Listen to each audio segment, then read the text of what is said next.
Dumami ang bilang ng mga Pilipinong nagsasabing pro-Marcos sila, habang bumaba naman ang mga pro-Duterte.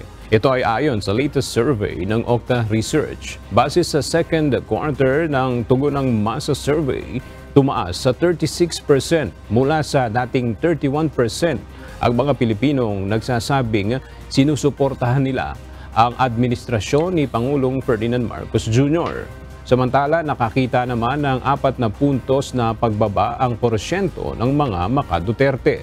Mula sa 20% noong nakaraang quarter, 16% na lang ang nagsasabing naniniwala at sinusuportahan nila ang mga Duterte.